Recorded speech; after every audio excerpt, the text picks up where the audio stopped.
अंग्रेजी में एक शब्द है एक्सपेंसिव पॉवर्टी। इसका मतलब होता है महंगी गरीबी, अर्थात गरीब दिखने के लिए भी बहुत खर्च करना पड़ता है। गांधी जी की गरीबी भी कुछ ऐसी ही थी। एक बार सरोजनी नायडू ने मजाक में उनसे कहा था, आपको गरीब बनाए रखना हमें बहुत महंगा पड़ता है। ऐसा क्यों?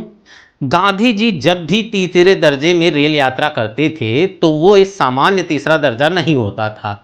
अंग्रेज नहीं चाहते थे कि गांधी जी खराब हालातों में भीड़ में यात्रा करते हुए उनकी तस्वीरें अखबारों में छपे और उन्हें पीड़ित होने का फायदा मिले।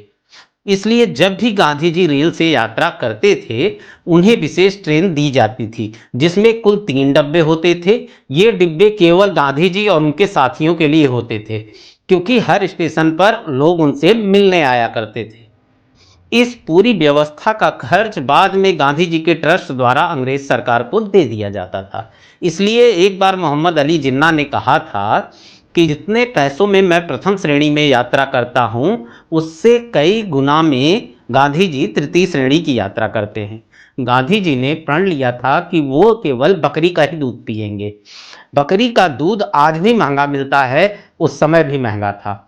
अपने आश्रम में तो बकरी पाली जा सकती थी, इन गांधी जी बहुत घूमते रहते थे। हर जगह बकरी का दूध आसानी से मिल जाए यह जरूरी नहीं था। एक बात का वर्णन स्वयं गांधी जी की पुस्तकों में मिलता है कि लंदन में उनके लिए बकरी का दूध कैसे ढूंढा जाता था और महंगे दामों में खरीदा जाता था। यह बात अलग है कि खुशवंत सिंह ने अपनी पुस्तक में लिखा है कि गांधी जी के लिए जो बकरियां पाली जाती थी उन्हें रोज साबुन से नहलाया जाता था और उन्हें प्रोटीन पिलाया जाता था।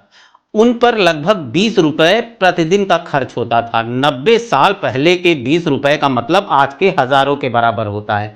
बाकी खर्च का यह हाल था कि गांधी जी अपने साथ साथ एक दान पात्र रखते थे जिसमें वो सभी से कुछ न कुछ धनराशि डालने का अनुरोध करते थे। इसके अलावा कई उद्योगपति उनके मित्र थे जो उन्हें चंदा दिया करते थे। उनका एक ट्रस्ट था जो गांधी के नाम पर चंदा इकट्ठा करता था। एक बार उनके 75वें जन्मदिन पर 75 लाख चंदा इकट्ठा करने का लक्ष्य निर्धारित किया गया, लेकिन चंदा वास्तव में इकट्ठा हुआ 1 करोड़ से भी ज्यादा, जो आज के हिसाब से 650 करोड़ के बराबर होता है। महात्मा गांधी जी के पिता करमचंद उत्तमचंद गांधी थे। वो पोरबंदर रियासत में प्रधानमंत्री, राजकोट में दीवान और कुछ समय तक बाकानेर के दीवान के पद पर रहे थे। जिस व्यक्ति का पिता अंग्रेजी शासन में इतना बड़ा अधिकारी था जो अपने बेटे को पढ़ाई के लिए दक्षिण अफ्रीका और इंग्लैंड जैसे देशों में भेज सकता था, जब हमारे पूर्वज के पास खाने के दाने तक नहीं थे और देश में हर तरफ बीमारी और भूखमरी और अकाल था। अगर वह व्यक्ति गरीब है तो भगवान ऐसी गरीबी सबको दे। सच्चाई तो यह है, गांधी जी उतने भी गरीब नहीं थे जितना उन्हें बार बार बताया जाता है। वंदे मातरम।